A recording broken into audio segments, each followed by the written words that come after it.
interrupt this program to bring you a special report.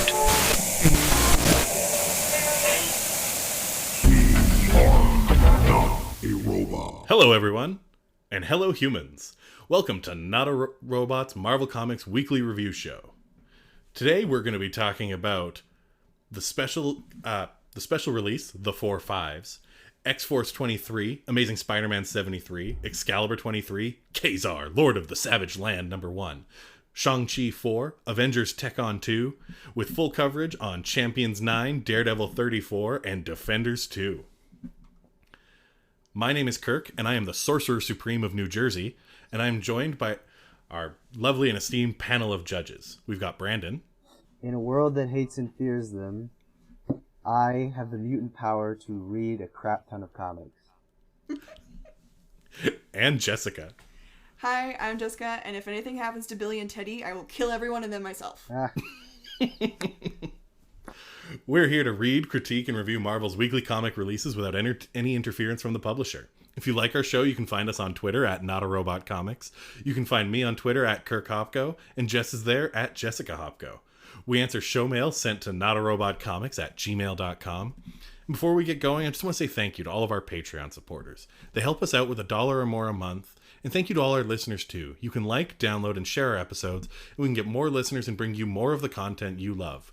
You can get access to our Patreon and the rest of the amazing shows the Not a Robot podcast teams are creating at notarobotpodcasts.com. So, everyone, before we dive into the comics for the week, let's talk Marvel news. Anything big?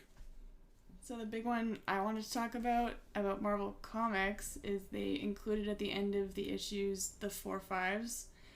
For those who don't know, the sound of a bell holds special significance for firefighters.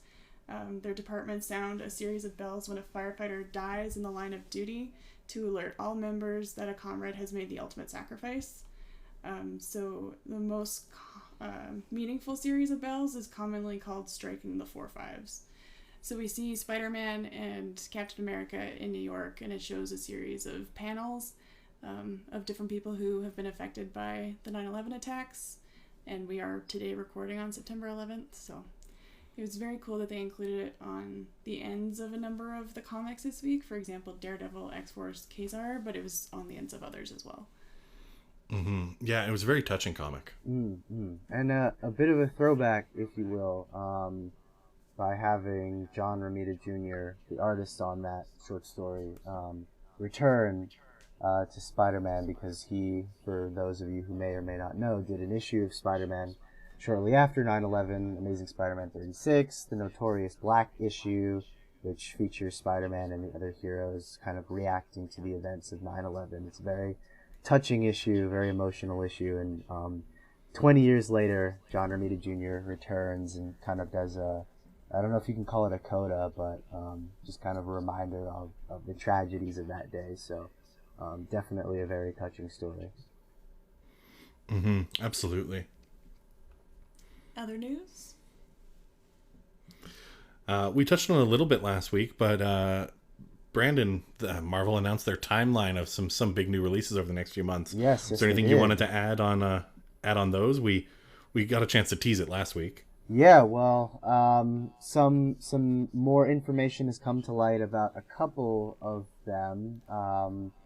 In particular, Devil's Reign, we have a bit more detail on that. It will be a 6-issue event starting in December, written by Chip Zdarsky with art from Marco Cicchetto. It's described as a classic Marvel crossover storyline, and we're given a little bit more information about the story, which seemingly pits Wilson Fisk, the Kingpin, against all of the Marvel heroes in New York City and everyone else.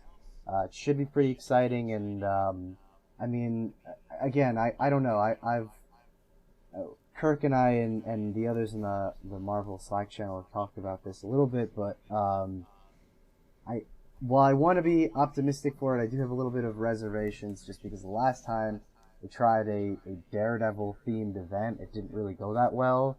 It's an event in 2010 called Shadowlands, and it was pretty bad. Which sounds really mean, but by bad, honestly, it's just really boring and weird and strange. And I'm hoping it's not that.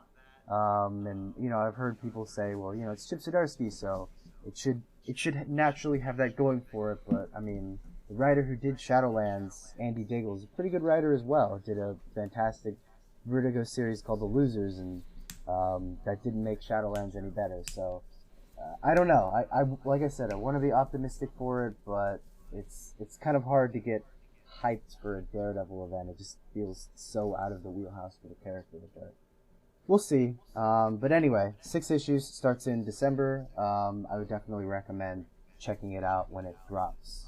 I believe we were given some more information on the Avengers Forever series, I believe it's called. Kirk, did you want to talk about that one, maybe?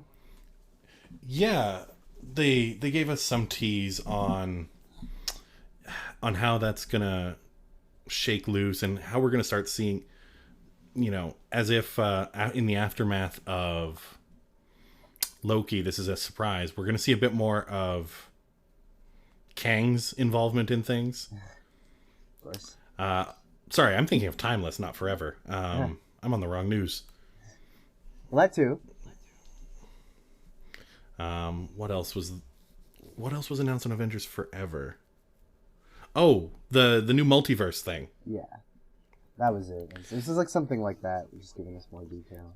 Yeah, they showed us the cover of Avengers Forever #1, which features a huge roster of Avengers, which should be a pretty exciting cutaway that I'm looking forward to. And they're including some characters that you might recognize from things like What If. Like if you're looking really close, you can see Captain Carter and other big characters like that. So should be a big deal with Avengers Forever. I'm excited to see where it goes. Massive mega team ups are usually more so done for hype rather than like actual, like, they don't usually put huge writing teams on them to make them gigantic mega hits, but it'll be fun. I'm looking forward to seeing it. There's a couple Avengers on there that I hope get a chance to shine in the limelight and maybe segue into some bigger appearances later, because we have a storied history of Avengers who could definitely get returned to fame. Oh yeah. I mean, it's it just looks like it could be a lot of big, crazy, loud fun if they really just embrace that. And I'm hoping that's what it is. I'm hoping it's just kind of like a fun, enjoyable standalone Avengers type of thing. Because I'm very much not on the Aaron Avengers train, so I don't even really know what's going on in that title. So I'm hoping this is just kind of like a fun detour away from that, something that is enjoyable. Yeah. You're not missing a lot on Aaron's Avengers. We touched on it last week, and it's not going places. No. Unless you're a huge Gorilla Man fan. I can assure you I am not. All right. Time to dive into the comics for the week. Starting our speed round off, we've got X-Force 23. X-Force 23 continues the ongoing struggles of us seeing the effects of the Russians who oppose Krakoa and the shadowy effects of the man with the peacock tattoo. A man with no face and no name, as they call him out for in this comic. Literally, the Russian guy says, like, you're just a blank character. But we see the effects of them working towards their efforts because they oppose Krakoa and they want mutantum to be entangled with Russia's great empire. And then we also see sort of the ongoing, continuous, shaky decisions of leaving Beast with any amount of political power. Beast straight up says in this comic, we need a bastard in charge if we're going to survive, and I'm that bastard. And oh boy, wow. Is he a bastard. Hank, what happened, man? Jeez. They even talk... He says a line in this that I feel like is just taken from Reddit, where he's like, other mutants around Krakoa keep saying, I miss the old Beast, the happy-go-lucky Beast, the wise Beast. And I'm like, I do. I do. That feels like a little bit of meta commentary from the writer trying to justify this radical change, where he's like, oh, you miss the old Beast? Oh, fuck you. Right? The first panel we see of Beast in this comic is him saying, I told everyone that we had to kill all of these Russian things, but I couldn't help myself. I had to keep one. And then it crawls into his brain. So, if you want to see more of Beast's bad decisions, you can read about it in X-Force 23. I gave this comic a 6.8 out of 10. It wasn't a great one. It was really filler, and there isn't much in the way of big action. No. Though Black Tom is funny as usual. If you like Black Tom, he's here. You would think after spending all that time with the Illuminati blowing up planets, Hank would have learned that secret machinations are not what you should be doing, especially when you're nation building, but I guess some people just never learn. And then they put him in charge of the X-Force, Yeah, the Black Ops unit. Oh my god. Oof, this was a big old note for me before you had your own explanation of it. That's what was happening. From start to finish, I had no interest in the bad guys, and cutting to Beast, and I was finally like, oh, I recognize you, and he was immediately not recognizable. And the only thing I took from that was, okay, this resurrection thing needs a magnifying glass on it, because something's going down that isn't good, and no one's talking to each other about it. They're just, that's weird, move on.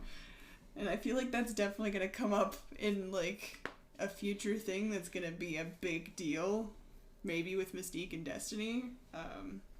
But I'm just sitting here I don't have any points to give out aside from the art, which was pretty, and again some hopeful Krakoa consequences of resurrection. I gave it a 2 out of 10. I would not want more. Holy moly. I'm gonna warn you, I'm pretty harsh. If I don't want it, it's 2-3. If I wish I had never read it, wow. Then it gets a 1. 2 out of 10 is like systematic failure on every single level. But that's crazy. My thing is that it's about enjoyability, not because obviously for it to become a comic, they had to succeed somewhere. Yeah. If they actually utterly failed that hard, I'd probably give negatives. Oh my god. We're gonna learn a bit more about Jess's scale as we go on. No, this is fun. I like that. No, this issue was a big old dud for me too. Full disclosure, I hadn't really dipped my toe back into X-Force in a while, so it was kind of surreal catching up and reading a ton of the stuff that had happened. But I think I'm definitely right there with you, Jessica. I did not really care about any of the villains or any of the other plots going on with Beast at all, really. I suppose the biggest redeeming quality was some of the stuff that was going on with Black Tom, but other than that, I just did not care at all. Beast, oh my god, you need an intervention so bad. I don't know what is going on with you, man. Seriously, you need help. Is there a therapy center on Krakoa yet? Yeah, there should be. But yeah, other than that, I gave it a 5 out of 10. Mostly, actually, I'd say almost entirely for the artwork. Nothing else is really working for me. Mm-hmm. All right. Well, next on the list, Brandon, take it away with Amazing Spider-Man number 73. Yeah, and speaking of big old duds, Amazing Spider-Man number 73, brought to us by Nick Spencer and a Rolodex of artists. Z. Carlos, Carlos Gomez, and Marcelo Ferreira, with colors from Alex Sinclair and letters from Joe Caramagna. This issue is part 8,075,000 of the Kindred saga. When will it end? Never. It will never ever end. My god. Pete faces off with Kindred at the beginning, and he monologues about some random nonsense as Pete disappears through the mirror to end up in front of a strange door. Meanwhile, MJ is met with a sudden revelation that Kindred is none other than Gwen Stacy herself, except of course it's not actually Gwen Stacy. We all know it's Harry just putting on a mask. But that's not really the focus of this issue. The focus of this issue is really just retconning a story from 17 years ago that I guess people are still mad about. And don't get me wrong, it's a bad story. Sin's Past is terrible. Don't waste your time reading it. But largely, the focus of this is explaining away Norman's borderline pedophilic decision to sleep with Gwen Stacy in 2004, into being a secret machination behind the scenes of Harry Osborn hoping to screw with his father. But finally we get a little bit of closure at the end in that Doctor Strange and Mephisto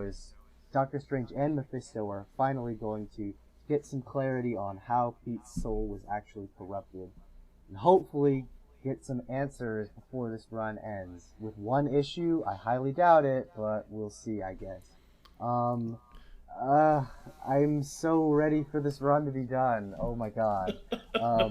Jesus Christ. I was like one of the biggest defenders of Nick Spencer's run. Okay, I remember when it started in 2018. And I was like, I remember hopping on and being like, okay, I am a firm believer in second chances. Secret Empire was a big wash, but hey, Nick Spencer can probably do an adequate job on this book, and he did. And for the first, half of it, it was really entertaining, and I was a long defender of it. But my god, I so don't care about this Kindred stuff. It is dragged on for, the past 8 issues, and it's ridiculous how many times he can just monologue about, oh, Pete, you have to pay for this thing that I won't talk about, or specify in any way, but you just need to pay about it. And I'm going to make you feel guilty, but I'm not going to tell you what it is. I'm just going to make you feel bad. And even though you can't hear me, I'm going to make you, the reader specifically, just suffer and agonize over it for the next 6 months. And if it isn't clear, I'm really tired of this dragging story. And never have I been so glad that this run will be coming to an end. I'm actually before we got more details on the Ben Reilly stuff that's coming up soon in 75. I was kind of like, this just feels like a stopgap until Amazing Spider-Man 900. But now I'm actually excited for that because I don't want to read this anymore. So I gave this a 6 out of 10, and that is me being very generous. There were some panels that I thought were pretty good artistically, but other than that, I can't really say anything kind about it. How did you guys feel? Yeah, this comic was just Kindred / Harry droning on about stuff that, okay, I don't want to use I don't want to bring up the arc that must not be named, but man, I get Clone Saga vibes all over Kindred now. Oh, yes. It's just confusing and retcons and changing the scope of what we're dealing with and what is actually going on.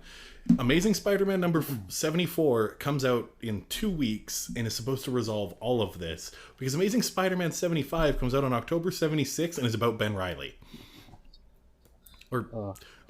We have one comic to wrap up everything Kindred and this Mephisto Doctor Strange thing, and I was hoping that maybe we were going to touch on One More Day or that with all of this, that was where all of this was coming from.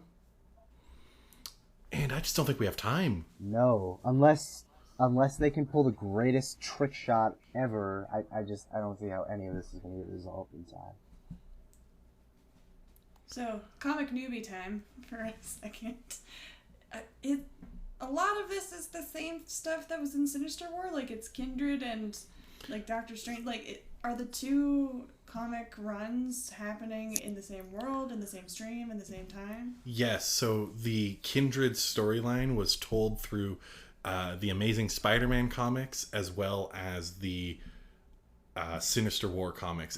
You had to read both continuities in order to read everything because they didn't have enough issues in Amazing Spider-Man to tell everything. Yes. And Sinister War, the idea of 6 Sinister Sixes, was a big enough selling feature that they were like, look, we're doing a 4-issue run with 32 Spider-Man villains. Yeah, that's so weird. Yeah, I didn't read this one because Spider-Man left such a bad taste in my mouth last week. AKA, I just put it at the bottom of my priority list. I just didn't get to it. Spider-Man disappointed me last week. He's obviously Marvel's big money getter since he's in so many freaking comics. But it just feels like it makes a lot more sense now listening to Brandon's explanation of this arc and this writer having to try to redeem himself and sounding like he's flailing at this point. I'm glad I didn't spend my time reading it. Yeah, I gave this one a 5 out of 10. It didn't it's just him monologuing about 4 different things. Like you said, it touches on Sin's past with the weird pedophilia stuff. It touches on Norman having other kids, but he doesn't have other kids because, we've just added that Mysterio was involved that whole time and made hallucinations. And I'm done. I can't. 5 out of 10. Amazing Spider-Man is rest in peace. and it's like, it's so clear that like they're just way out of steam with this, and I don't know. Nick Spencer's probably out of the door at this point because he's got the Substack job lined up, so I can't even blame him for that, but I just wish I didn't have to read this anymore. All right. Well, moving on to Excalibur 23. Excalibur 23 is a bit of a weird issue. It clues in sort of at the end of where Excalibur was, the plot threads they were dealing with at the end of last issue 22. And they're just sort of chilling around their base when Doctor Doom shows up and demands that they take him to Otherworld. So they do, and they mess around in Otherworld, and we get a lot of Captain Britain and Doctor Doom butting heads throughout this issue, which really is just great if you love Betsy as much as I do and want to see her tell Doctor Doom off. But if you love Doctor Doom, this issue is really weird because like he really every 2 pages he stops to tell Betsy and the rest of Excalibur that they are so beneath him and that everyone is a tool to Doom and blah, blah, blah. Like, he says traditional Doomisms, but he doesn't, like, prove that he's better than them at any point, really. Like, he doesn't one-up them. He just monologues about how great he is and how upset he is that they don't cow to his every whim. And it was a fine issue. Doom gets a win at the end. It looks like he gets what he wants. And they do tease a cool thing about Mordred, which if you're invested in that arc, there's some cool stuff maybe growing there. I gave this one a 7 out of 10. It was fine. The action was fine, but it was just boring. Yeah, I definitely think it had some interesting stuff going for it. And like you said, I was really into the whole Betsy Doom dynamic, because they're definitely really just going at it with each other. In regards to the big reveal at the end with Arthur and his son, I do have to wonder if that... I mean, I don't know how much it was explored in the Black Knight's miniseries that wrapped up recently, but I know that one had... I don't know if I should say it. I feel like I almost just gave it away at that point. But anyway, let's just say the main villain of that series... That's pretty much a spoiler. Whatever. The main villain of that series is... I would say pretty heavily tied to the reveal at the end. Or at least I think so. Or I think that was what they were implying. And I wonder if that has any connection. I'm not really sure, but we'll see. I don't know how much can I spoil. Of a previous arc that we reviewed, like 2 out of the 5 comics on. Yeah. I think we must have... You know what? I'll spoil it. Okay. Mordred was the villain in that arc. Yes. And it seems like they're implying that Mordred may or may not be a mutant.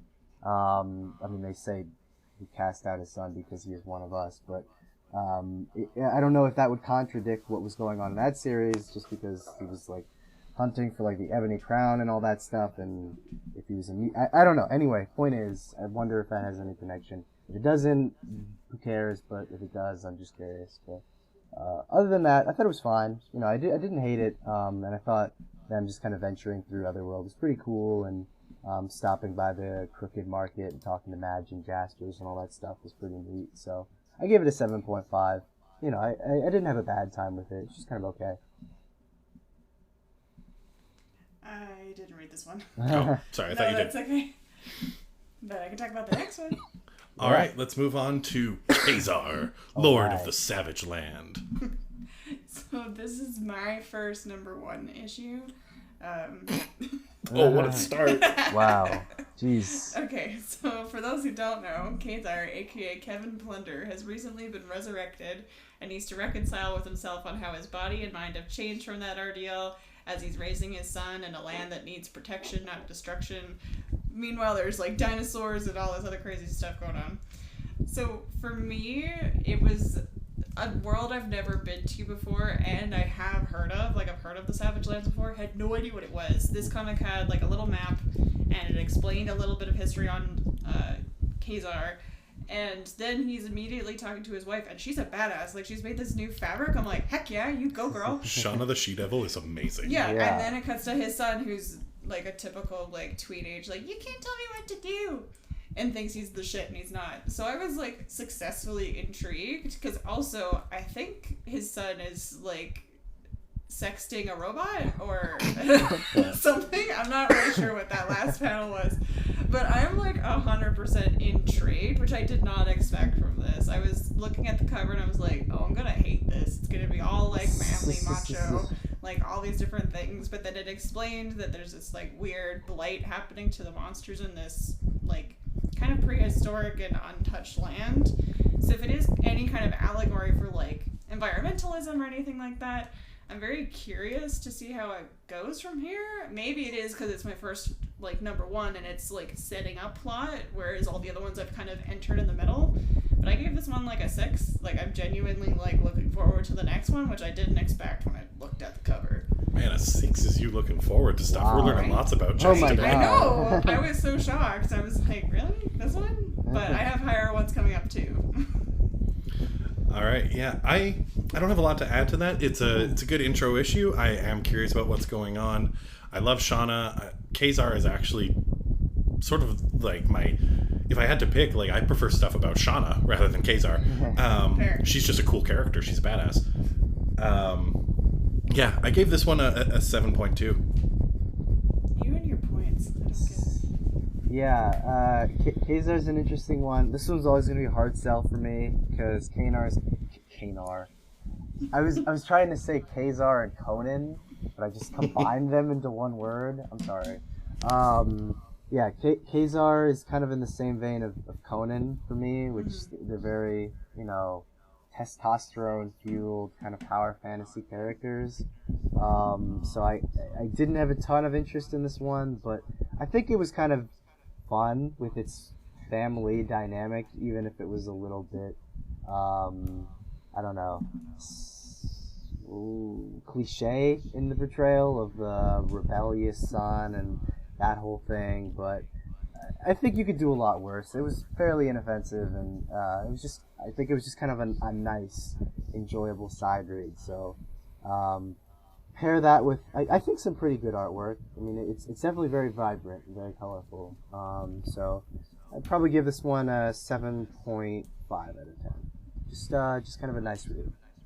Mm-hmm. Yeah, and I do like, and I kind of hope they draw more on it. It seems pretty clear that they're trying to reimagine Kazar in this issue. Yeah. They're using his resurrection as like he's now more connected to nature and the savage land, so he is far less Conan than he used to be. He still kind of believes he rules the way like Conan might, but the way he talks about the world around him, and like now that Shauna made him his new quote unquote suit, his new loincloth. I just think there's some cool opportunity to reinvent him and make him a little more palatable. So I'm excited to see more. Yeah, it felt like they're kind of trying to go for the Immortal Hulk thing, where you can kind of reinvent him a little and give him a new perspective, which I think is cool. But yeah.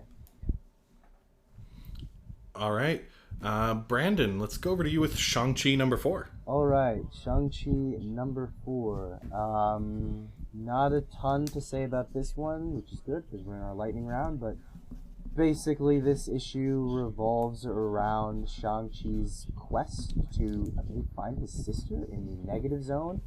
The Fantastic Four are kind of stonewalling him, and in particular they're very skeptical of his current connections with the secret society that he is involved with, but Shang-Chi says fuck them, so decides to break into the Baxter building and get into the negative zone himself. He encounters many strange things there, including his own mother, who apparently has been lost in the negative zone for some time in a previous story that I don't recall. But in any case, they are able to, I believe, escape from the negative zone and return to the Baxter building, only to be met by the Fantastic Four themselves, who are not very happy that they have been violating their technology. In particular, Reed Richards gives quite the stern talking to Mr. Shang-Chi, but fortunately he is able to escape before any serious action can be taken. Reed calls Captain America to complain, and that's pretty much where we end it.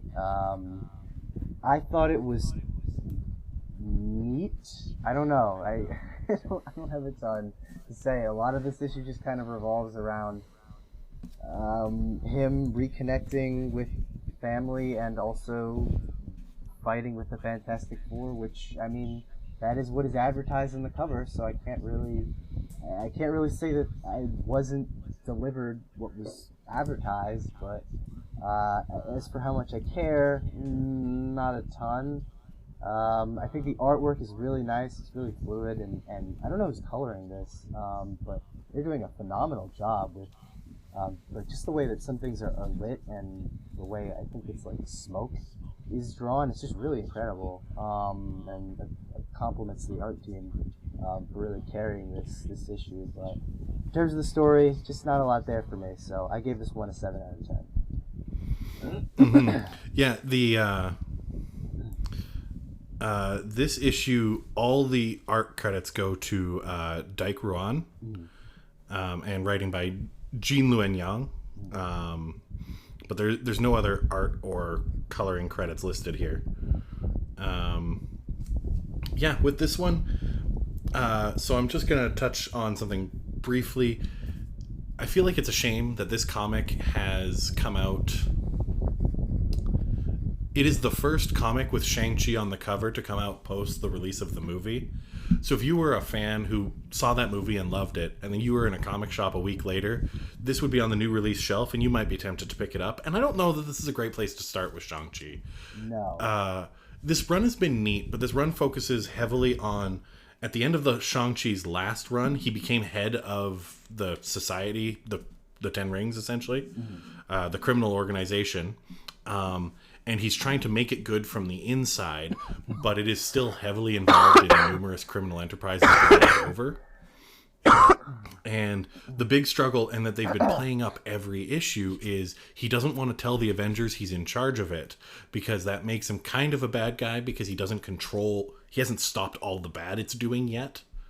So each issue is pairing him up with a different Avenger, and him being like, yes, let's stop crime and keep it totally secret that I am also sort of in charge of the crime. Like, it's like this weird double identity thing that's not really a double identity thing. And I'm kind of not loving it. Like, he's Shang-Chi, he's like the master of Kung Fu. He's so cool. And this comic is not making him so cool. The art is cool, but I don't know. I want him doing more, especially after coming off the hype of a movie. I feel like the comic about him right now should just be aces. Yeah, I think you would be better served checking out the previous run. It's a mini-series, so it's more concise. You have your complete story. I guess it does spin out into this, but for my 2 cents, I'm with Kirk on this one. I think this probably isn't going to satisfy a ton of fans of the movie. Mm-hmm. Yeah, I give this one a 6.9. Yeah, I thought it... Yeah, I hate when it's the hero versus the decision they've made constantly, and like bringing it up again and again, like Peter whenever he has to keep his identity from May or whoever, or he's about to get caught, and that's all the tension is just will he get caught or not, rather than will he succeed or not. Yeah, I didn't really care for this one. I was super invested after the movie. I was worried that it might be spoilers, or that it might have a lot of tie-ins with the movie, just in that it might make it hard to talk about with anybody else, but it really doesn't have anything to do with the movie, aside from obviously the names and stuff like that. Yeah, I would be interested in more Shang-Chi, just not necessarily this series, so it makes a lot more sense that you guys are talking about how the previous one was way more concise. It's also interesting going back to the negative zone. Is that where you're trying to go? And like with family dynamics and stuff, because obviously in the movie, family was a big important part of that movie. So in that respect, I am interested a little bit more. And none of this was bad. None of it turned me off. It was just, like you guys already said, kind of boring. I gave it, I think, like a 5.5 or a 6. Like, I would pick up it again. Like, I'm not turned off by it. But this one just had nothing going for it. Cool. All right, and for our last speed round comic, we've got Avengers Tech On number 2. All right, Avengers Tech on number 2 keeps going with this sort of alternate retelling of a world where Red Skull's Orochi program is producing these giant villainous mega mech monsters, and the Avengers are using mega mech suits to fight them. And that's it. That's the whole comic.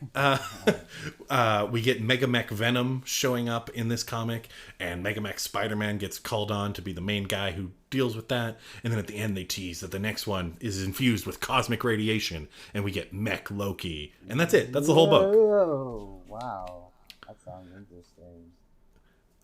The writing in this book is like negligible. The story is whatever. It is doing nothing. It doesn't contribute to the Avengers universe as a whole. It's essentially an alternate timeline. Like, they're not really touching on how any of this fits in anywhere else. It's just a bunch of Avengers in cool suits. What I will say is the art looks so cool. The art is amazing. The guys they've got designing these suits is way better than whatever was going on with Avengers Mech Strike. And you can obviously tell that these are purposely being built to partner in with the Bandai Spirits figurines that they're releasing in partnership with these, because those are the guys who designed those Gundam figurines, and they look fly as hell. And I will probably buy a Tech-On figurine because they are gorgeous. But the comic is whatever. I gave this comic like a 4 out of 10. It's unless you are, delete the speech bubbles. Just sell me an art book. I don't care. It is like, I think I said this when we first reviewed Avengers Next Strike a million years ago. This literally feels like when you buy a box set of toys, it feels like the comic that they put in the back to have kids like read or something. Like they would do that with Transformers. I remember when I was a kid, and it's like, that's the kind of comic that you just throw away because you just want to play with the toys, and this feels exactly like that, only that they actually commissioned someone to write it. And I feel bad saying that, but I mean, that's literally what it is. It is such a throwaway piece of schlock. Like, I could not care less about the story. But Kirk is right in that the art is really cool. The designs are totally off the chain. It's so awesome. That mech design of Wolverine would make me shell like so much cash. It just looks so cool. But I could not care less. And like they're trying to like do something sinister at the end with, you know, the big villains and whatever, and the Loki mech that will be coming up soon. And it's so corny. It's so unbelievably corny. I could not believe I was reading this. So yeah, this one got like a 4 out of 10 for me. I just kind of looked at it. I didn't read it or anything, and you guys nailed it on the head. The only comparison I can think of is at the end of like Lego instruction books. There's usually like a splash page on the very back where it's like, get this other thing in the series, or it's related, or this other, like, it looks like that. Honestly, like I didn't think there was a story to it. And then it being like, oh, guess what? Next one you'll see in the next week's episode or the next commercial break, we're going to show you Loki. Like, it felt almost like a Beyblades commercial, or like, I don't know. It was weird. And I could tell from like the cover art that it wasn't my thing. So I, again, made it a lower priority this week and didn't really. So I don't really have a rating for it. All right. So that concludes our speed round of comics. We're just going to take a quick commercial break. We'll be back in a flash. After these messages, we'll be right back. Now, back to our program. And we're back. Let's kick off our second half of our show with our full coverage comics. We've got our soapbox ahead of us, affectionately named after Stan Lee's famous soapbox. Love it. So, Jess, do you want to start us off with Champions number 9, brought to us by writer Danny Lohr, artist Luciano Vecchio, colors by Federico Blee, and lettering by Clayton Cowles. Yep, so Champions number 9 is my favorite this week. I'm in love with this comic. The Champions have been interning at Roxxon after Kamala's law came into effect. Our heroes are doing their best to have the law repealed, as it does more harm than good. The comic opens with Viv about to be discovered in a restricted area. Kamala arrives first to distract Miriam Blakemore and allow Viv to escape undetected. Miriam strikes a deal with Kamala under threat of risking her college prospects at the upcoming concert Rocks, Space, On. The gang develops a plan. Viv has great fashion sense, and we head to the concert where Miriam already has some freelance mercenaries in the crowd if Kamala goes off script. Kamala takes the stage, tells the truth about her thoughts on the law, and rocks on as a company, while the rest of the champions subdue the mercenaries. Ironheart and Viv onboard their own social media platform that the gang has been using to ensure Kamala's message gets out. Bystanders stand between Kamala and Cradle agents as a final line of defense, and Kamala's law is struck down. I gave this a 9 out of 10. Like the colors, each character design. I know they're teenagers, but they're all so cute out of their costumes. Like, it made my little by heart sing. Knowing the creative team, because I didn't realize that until Kirk read it out. I recognize both those names from when I did the Pride Anthology, and I'm pretty sure those were like my favorite comics, so I'm not surprised. I feel like they just have my number. What do you guys think? Yeah, I'm the self-proclaimed Champions fan on this podcast. Yeah, you're the big stan. It's got such a roster, and it's always had a roster of fans that I loved. This is now I think the third Champions run that we've had in the past 5 years. 5 years? 6 years? Give or take, with this new roster of Champions, because Champions was an older team long ago that covered entirely different things, and then Kamala's version of the Champions started a few years ago, and her mainline champions have always been her, Miles Morales, Sam Alexander's Nova, and Viv Vision were like the founding members.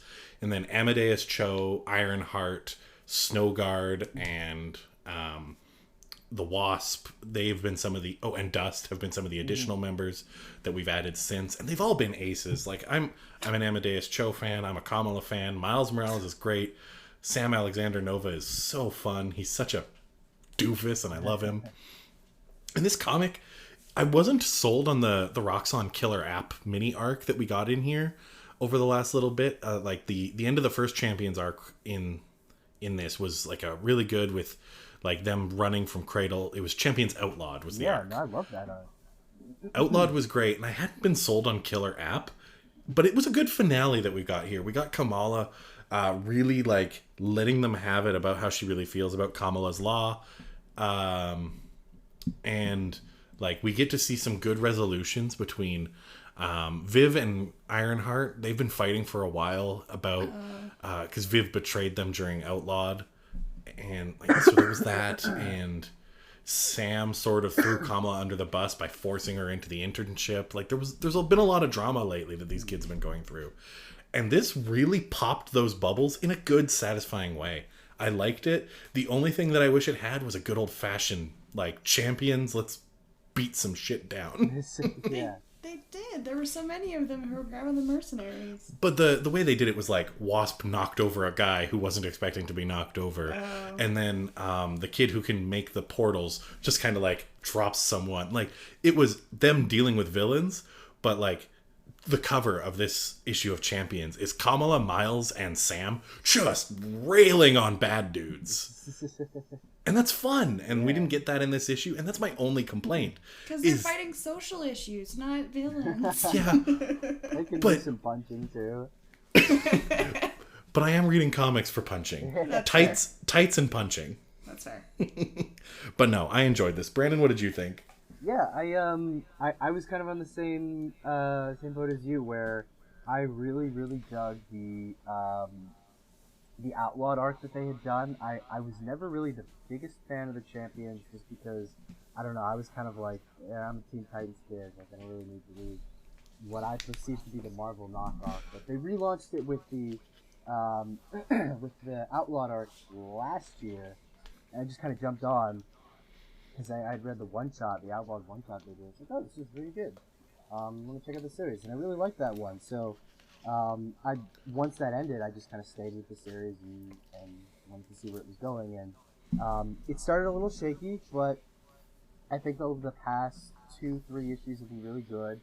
And I think I've definitely really settled into the art as well, because it's definitely kind of a dramatic turn from the art in the previous arc. But I think this issue in particular just kind of highlighted everything that I really, really like about this artist's work, which is he's just great at showing emotion, especially in faces. And it's that great splash page. It's just all the champions saying like, "Oh, we did it!" And I was like, "Oh, that's so great! I wish I had a poster of that." So yeah, I thought it was a lot of fun. I'm definitely interested to see where this whole Roxxon thing is going to wrap up.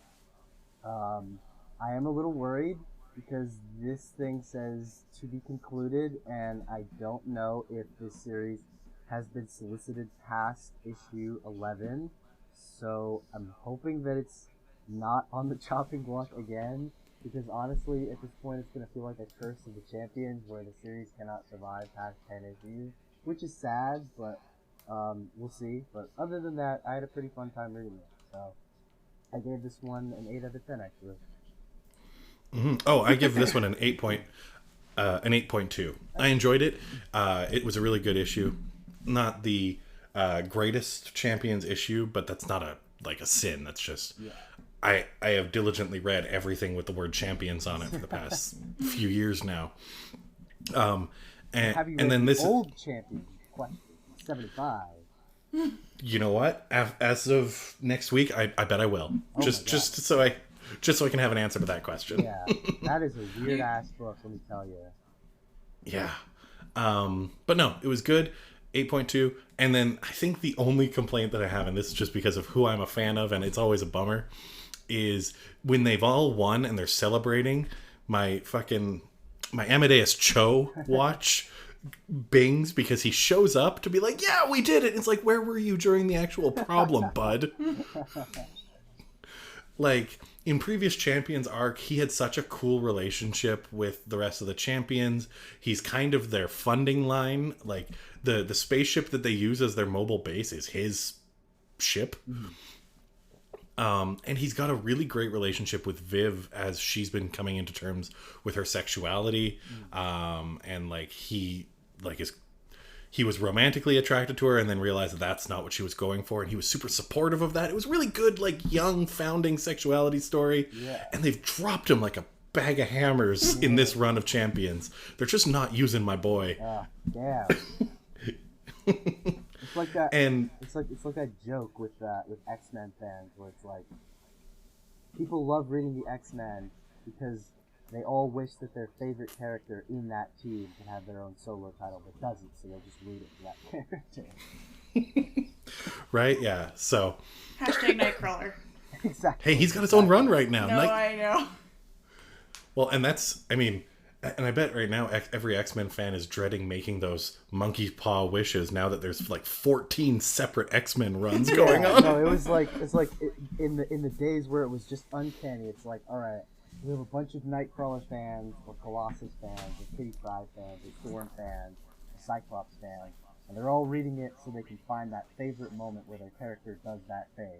And if that character doesn't do that thing, they're disappointed and they feel like their potential is being wasted. But now that we have like 86,000 X-Men titles, it's like, oh, I wish we could go back to simpler times.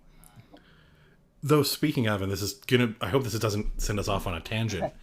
In all of the current X-Men nonsense, is Colossus doing anything? He is not, but he's been teased very heavily in the promotional material for Inferno, so I'm hoping that he could finally have something. But, like, literally all I remember from Colossus was he got injured in, like, the first issue of X-Force, and then he had a little thing with Domino, and that was it. Oh, and right. There were all those jokes that on, like, I wasn't on Twitter, but I saw them on Reddit, where people were calling Colossus Daddy because he had grown out his beard and had, like, the Superfly outfit for the Hellfire Gala. That's all I know that Colossus has been up to for the past few years. Right? He seems to be doing a lot of amazing stuff in the background of comics, like looking fly as hell. Yeah, exactly. But he's not on any of the teams, and we have like 7 X teams right now. It's crazy. But, alright, that was Champions. So now let's head over to Daredevil number 34, brought to us by writer Chip Zdarsky with artist Stefano Landini, color by Marcia Moniz, lettering by Clayton Cowles. And Brandon, I'll hand this one over to you. My pleasure.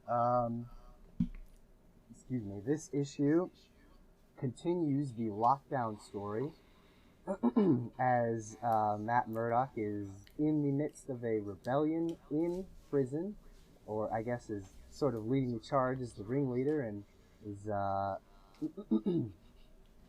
having a bit of a back and forth with the detective Cole North, who's kind of trying to bust him on it.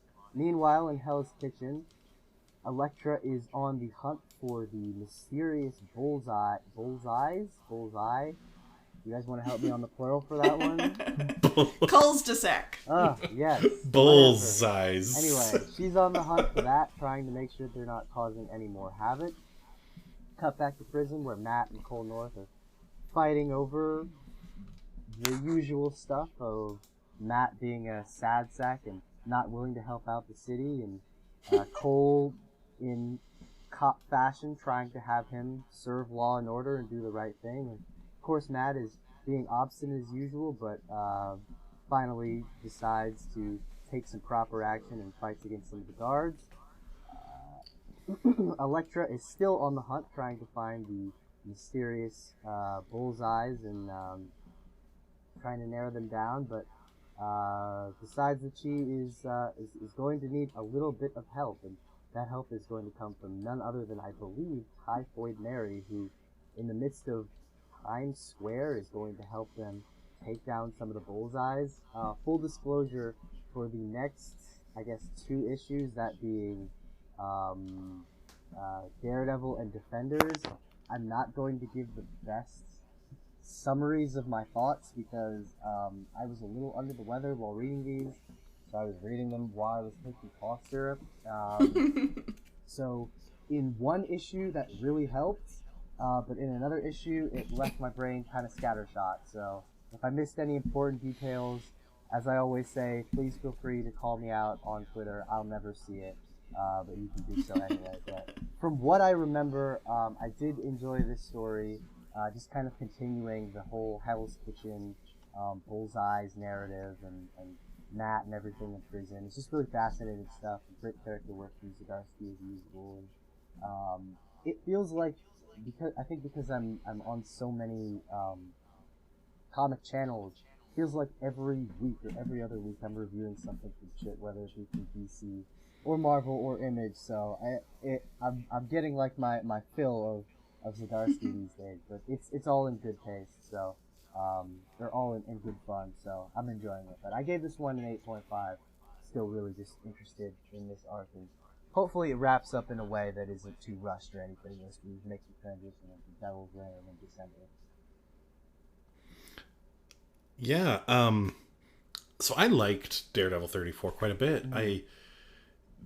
Matt in the prison talking to Cole, with him knowing, like, I love that one panel where he talks about, he's like, I know I'm on the drug, I don't care, this is me, like, and because that's always been, and Elektra hints at it, that's always been Daredevil's thing, is he, he's that good little Catholic boy, but he's not, and he knows it. He knows he enjoys straying from the path. That's why I like him so much. I'm also well, I'm not Catholic, but I'm also a bad Christian. But like, and that's something that he sells so well, is obviously he's like, we should do what's right, we should do what's good, we should never go out for vengeance or whatever. Yet how many times has he beaten up Bullseye? Like, guy knows what's up. I don't know, I really enjoyed this comic. I loved someone coming to Elektra's aid to help her fight off, when obviously next issue probably Matt's gonna also show up and we're gonna have a big old Bullseye showdown, smackdown. So I'm into that. The writing in this, Zdarsky nailing it as usual, and I just want to shout out Matt Wilson and Marco Cicchetto for the cover on this issue. It's gorgeous. It's amazing, right? Oh my god. Yeah, it is just a near perfect comic cover. Yeah. So yeah, I gave this one an 8.5 out of 10. I dig it. It's Can't recommend it enough. If you're looking for a Daredevil arc, like if you watch the Daredevil Netflix show and you're looking for something, pick up Zdarsky's Daredevil #1, start there and just go. It's all on Marvel Unlimited, or there's trades out of the first, I want to say, at least half of the series is out in trades now. Yeah, Marvel gets their trades out pretty fast, so you'll be able to catch up certainly by the time of Devil's Reign. So I co-sign that. If you were a fan of the Daredevil TV show, or just Daredevil in general, this is the series for you. Mm-hmm. Yeah, and I'll hit it up with an 8.5 out of 10 also. I'll echo that. It's really good. I'm having a good time. I also like the story. I also like the real-world social implications, specifically of prison systems and how they're driven by like money sometimes rather than rehabilitation. Last episode, Kirk and I talked about starting anywhere for your first comic, and it makes the next ones easier. When I first read the Pride anthology, Elektra was in that one in a separate story.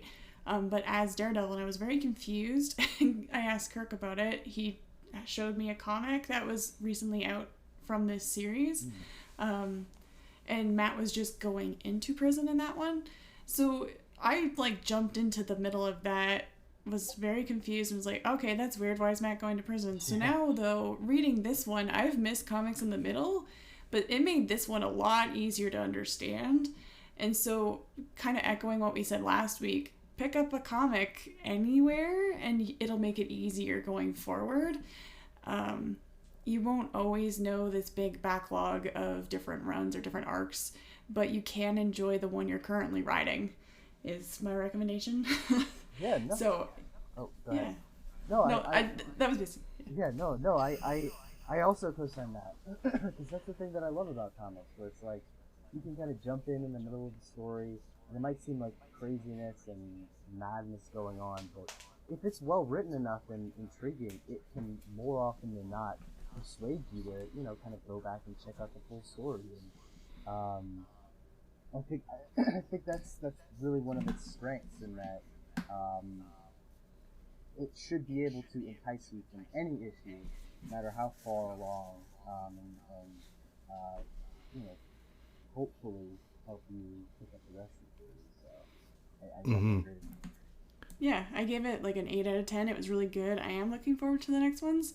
The only reason why I knocked out a couple, honestly, is just that I am missing bits and pieces of it. I just don't have the full story. Compared to other comics, it felt Matt really lays it out for the cop with why he was in prison and being an informant and all that stuff. So it did give me the backstory I needed to enjoy it, and I did enjoy it. I just feel like I would enjoy it way more if I had been there from the get-go, which is not every comic. And I think this gives it credit that I feel like I am missing something. Yeah, and with you as a newbie to comics, I would love to see, if we can try and keep more track of one of the things that I made a note of in this comic that the best comic writers do fluidly, without anyone even realizing, is they'll touch on past events that are informing the current actions very casually in the dialogue, because they know, they're told to try and remember that people are not picking it up from the beginning. Elektra, she straight up says, there's a one page in this one where she monologues about her relationship with Bullseye, which, if you haven't read comics, and this is your first one, you know that there's beef there, but it's not clear what the beef always is.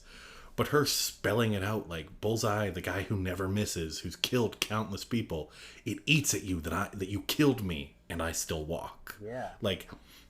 I made a note of that if this was your first foray into Elektra and Bullseye's relationship, that is a years old story that they're explaining to you in one page randomly in issue 34, because they know. And the best writers out there who are doing this know that they can weave that stuff in to always remind people hey, Elektra and Bullseye got beef. Yeah. And then Daredevil, as soon as he hears Bullseye's name, he says it almost right to the camera. There are few who could make me stray from my path. Yeah. But Bullseye. Yeah. And that's something that I think Marvel also does better than pretty much any other big superhero publisher out there, which is, in addition to having writers that can kind of do effortless, one page quick summary type of things like that, while also progressing character work, in the beginning of nearly every issue, there's also like this editor section where it basically gives you like a blurb of the story Yeah. so far, so you can kind of read that and catch up. Most publishers used to do that, but they kind of stopped because now they fear it's redundant. But Marvel's kind of kept doing it, and it's been really helpful, especially if you're like trying to jump back in or something. So. Oh, completely. Those like help me so much, especially when everyone is a mutant or everyone's in space Yeah. and they're different colors and I have no idea who they are. So they do like sometimes headshots with their name underneath. Those ones are really helpful. Oh, yeah. The other thing about this comic, and we've talked about how well he does in so many of the relationships, the only spot where he falters, in this one in particular, is Alice. I have no idea who Alice is. I literally, in my notes, was like, who is Alice? Alice- Like, I didn't know if it was Elektra's girlfriend, daughter, pseudo foster child. Like, I have no idea. Yeah, basically pseudo foster child. She's still relatively new, Okay. so we're learning about her as well. So you're That's fair. perfectly fine. Yeah, I had a lot of fun. Yeah. All right. And now we get to Marvel's entry into the weird for this week. And Let's go into Marvel Defenders #2 by writer Al Ewing with art by Javier Rodriguez. And where are the rest of my credits?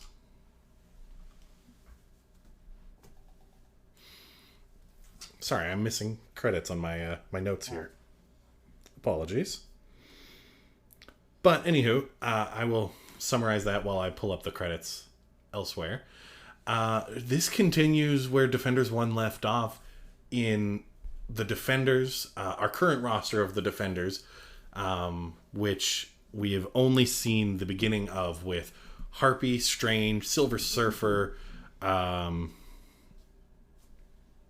Masked Raider, and Cosmos? Is that her? the... Shoot, I'm having trouble with the Cloud character's name. Is there... I think it's just Cloud, isn't it? It's just Cloud, I think. I think it's just Cloud. Yeah.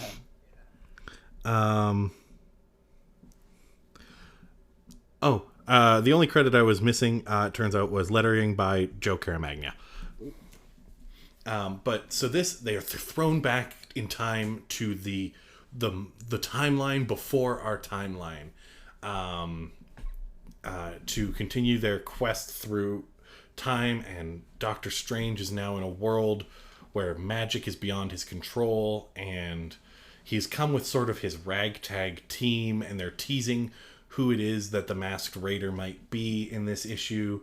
And we know that Defenders is going to be going places throughout these arcs. We see this current iteration of the Defenders team up with a Science Ear, I believe is their official title. Because everything in this world, the great heroes of this timeline, all use science. Science is their shtick. And we see her defending her world against the last Devourer, the one who came before Galactus. Because now we're also getting into some weird nitty-gritty, like, deep multiversal lore about, like, how Devourers are created, which is not a thing that your average reader has spent any time looking into. No, but this does have a fun treat for you if you've read the Ultimates, in that this takes place in the 6th Cosmos as opposed to the 7th. So, for any of you hardcore Ultimates nerds out there, but I'm sorry I interrupted you. No, go ahead. But that's it. And we see the Defenders come to a conflict here that resolves with them facing off with this Devourer's new herald, or not new herald, but his herald, against our Devourer's herald from the future, even though Doctor Strange's magic that brings him here, literally he is the power cosmic from the 7th Cosmos, is a whole other thing here. And they fight, and there's some really cool, satisfying scenes there. And the art direction in this comic is a trip. Oh, yeah. There's one page that I distinctly remember where it's like crumbling rocks that are falling, but they literally put other panels of like people talking in the rocks, as if the rock is framing the discussion, while it is also a completely separate thing that is falling on someone in another scene. It's such it's a cool, crazy art. Magic is depicted in full acid trip like fashion. There's so much going on here, and we see some cool moments between Silver Surfer and the Masked Raider, but other than that, in terms of character development, I don't think we see a ton from our other defenders in this one. We see Strange tampering with magic a bit. Cloud does some things to save the day, and Harpy also like fights and passes her like commentary on things. But the biggest conversations come from Silver Surfer in this comic. It's really driven by him. So if you're a fan of Silver Surfer and some of the Galactus stuff, you get a treat from him in this one, and then some touching with the Masked Raider. And then the comic promises to continue even further into the weird and wild with the final page. And I'm not going to spoil what happens in the end there until we get to Defenders number 3. But this comic is a trip, guys. Holy smokes. Yeah. Before I drop my final rating on it, what did you guys think? I already mentioned that the last 2 issues I read while on cold medicine, which did not help for Daredevil, but definitely helped for Defenders, because it was like this weird psychedelic cosmic trip through the last iteration of a planet on its deathbed as the crazy Omnimax destroyer comes to wreak havoc, sending his last herald to fight against the Silver Surfer. And my mind was just like, whoa, what's going on? This is crazy. I don't even know what's happening, but I think I'm into it, and this art is like driving me nuts, but I'm loving it.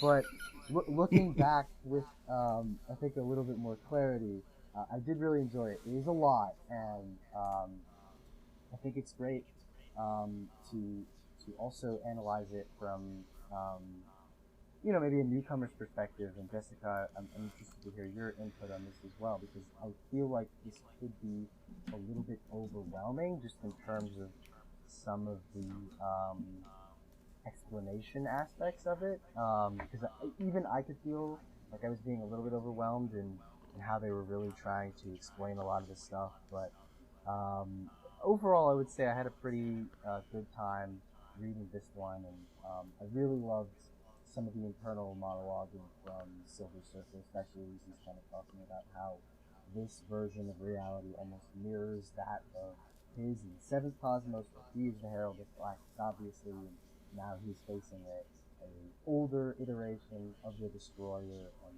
his Herald, and how that's strange for him, and it almost feels like a strange sense of cosmic justice. There was a lot going in.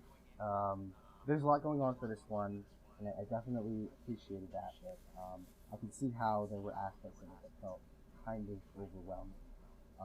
But yeah, like I said, it definitely kept me interested in a way that few other books would. So I gave this one an 8 out of 10. Ooh, you guys are not gonna like my rating. No. Give it hell. So my notes, I put moral of the story with Doctor Strange I'm getting from the comics is that you shouldn't mess with time or magic because they're both unpredictable. Yeah. I wanted to like the art, and I don't think I dislike it. It's just so out there. Like, it's a very specific flavor. And the 70s I definitely got throughout, like the architecture in the background, the decor, the furniture, very 70s, looking at the future. I definitely felt like I needed way more background information on Silver Surfer and Galactus for this issue to make sense. I also have no feelings about the new villain revealed at the end of this comic, which I assume you guys do. It felt like a lot of homework needed to go into this one compared to any other comic I've read so far. Like, I have no idea who anybody but Doctor Strange are. I recognize that Harpy's name was Betty Ross, but as far as I was aware, she became Red She-Hulk or something, so the fact that she's now a bird, I'm a little confused. Again, with the whole cosmos and alternate universe and the different timelines, like, there's so much going on that I'm just like, okay, Cool. Like, I agree with you 100% that Silver Surfer was the main line through this that kind of kept me going. I don't think I would have read past page 4 if it hadn't kind of shifted, because at first it does talk about that scienceer lady, and she's very, like, kooky in the way that she talks, and I was here for it. I was like, heck yeah!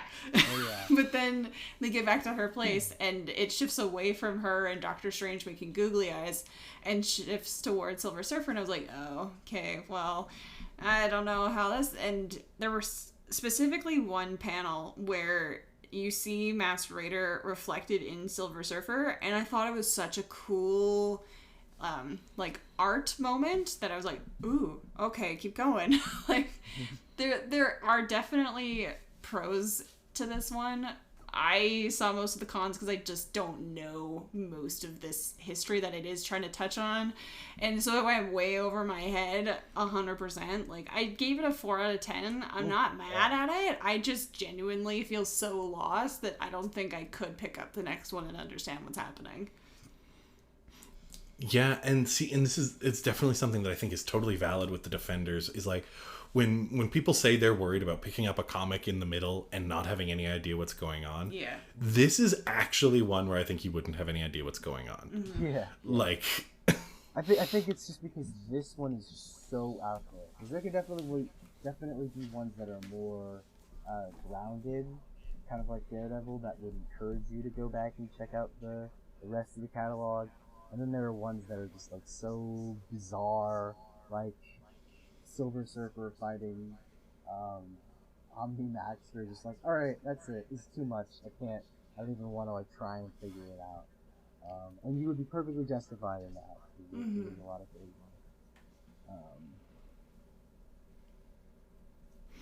yeah, I enjoyed this one. I give it an 8 out of 10 because, specifically just in terms of art, some of my favorite panels of this week came from this comic just because it was so cool to look at. Oh yeah, and I go ahead.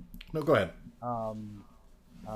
I did want to touch on one point that Jessica made, which is how Galactus's mom Taia talks, because I love that. It was so funny to me, and I'm like 100% sure that it was intentional to make it kind of sound like an old Jack Kirby character, where it sounds like something, from the 70s, because everything is accentuated, with an exclamation point, and there's like quotation marks around certain words, where it's just like, oh, you're, like this or whatever, and I thought that was such a really funny way to make it sound authentic.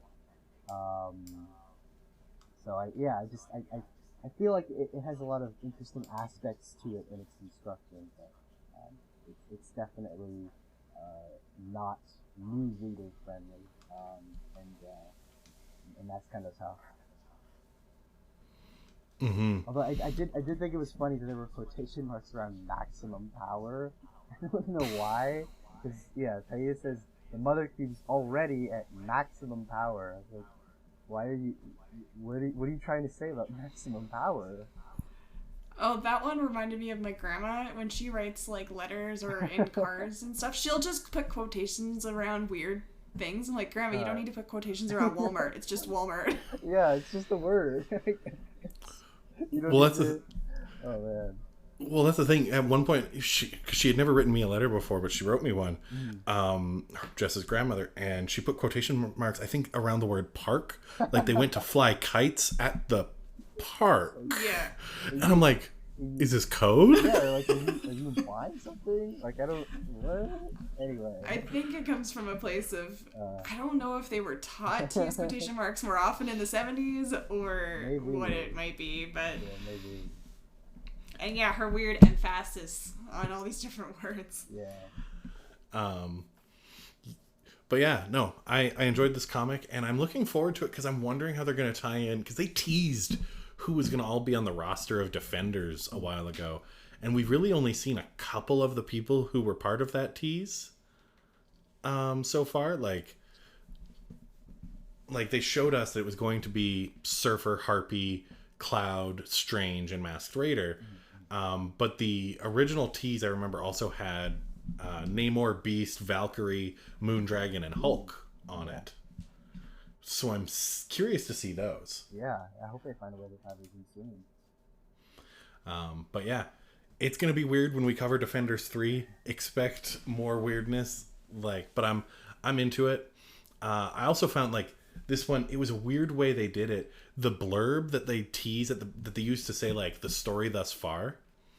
The one page for Defenders this time was a big panel of the 5 Defenders telling us who they were, and then literally at the very bottom of the page was 10-point text saying Doctor Strange called on the Terror of the First Flame to blah blah blah blah.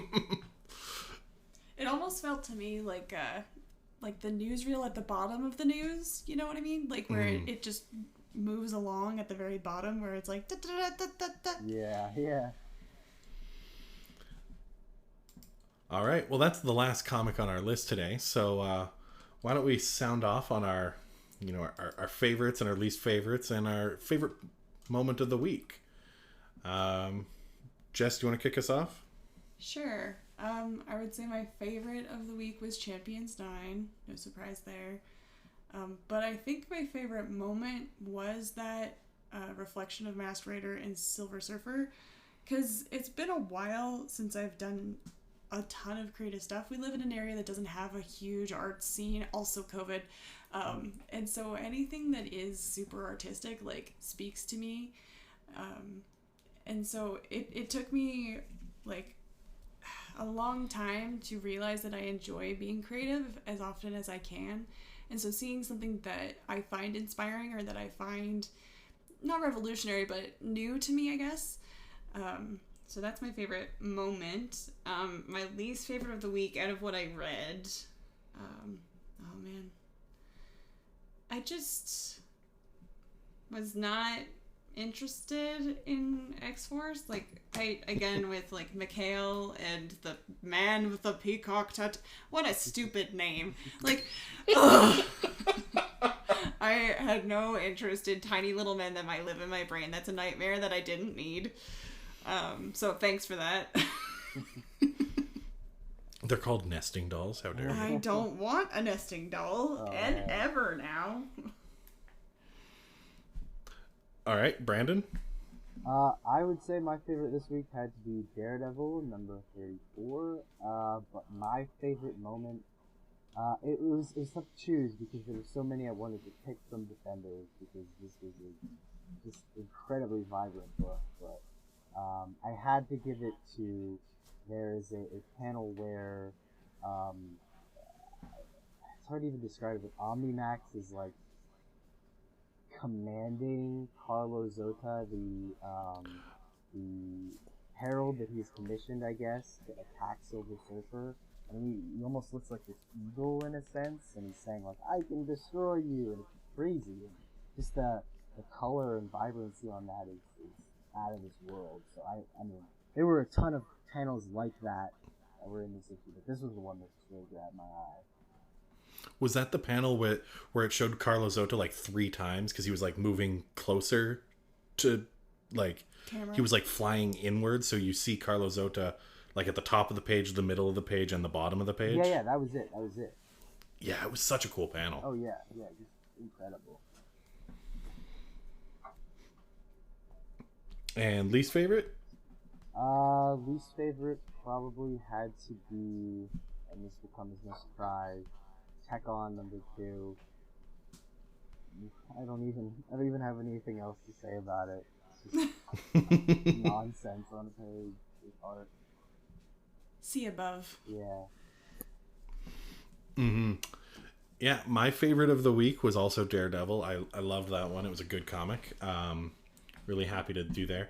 My favorite moment came from when Doctor Strange unleashed his magic against the Omnimax Devourer. Oh, yeah. Because you get this purple and green and yellow, 70s psychedelic lava lamp wave across this page, splashing into the octopus face devourer. Yeah. And it was just I just paused and looked at it, and I was like, wow. Yeah, no, this is a my cool brain page. Was tripping so hard looking at that. Oh my god. I'm never gonna read comics on cough medicine again. That was a terrible idea. I do also want to shout out one other panel from the Defenders. The first panel in this Defenders comic was super cool because it's just the Silver Surfer upside down. And it just really kind of sets you on like, this is The how back you're foot. this is how you're gonna feel the whole issue. Yeah. Really smartly done. That's true. Yeah. And then for least favorite, I'm gonna have to drop on either Tech-On or Amazing Spider-Man if we're not counting the filler garbage that is Tech-On. Like, I love the art, and I'm gonna spend money on toys for it, even though I hate the comic. As are we all. That's fair. Yeah. Like, I've never watched a Lego TV show, but that doesn't stop me from buying the kits. Hell yeah. Right? But, no, I enjoyed it. And honestly, looking forward to next week's comics. Yeah. But that's the show. Thank you, Jess and Brandon, for reviewing these comics with me this week. Thank you to our listeners for sticking around this far. And thank you, as always, to our Patreon supporters. Without them, we wouldn't be able to keep going. We love knowing that people out there love and support our content. And if you want to see the rest of the content Not a Robot is putting out, there's so many different shows covering all kinds of things under the sun over at notarobotpodcasts.com. It's just a great place to hang out, and there's lots of good stuff. As always, there's only one way we say goodbye around here. Until next time. You good, big brother. And don't be a robot.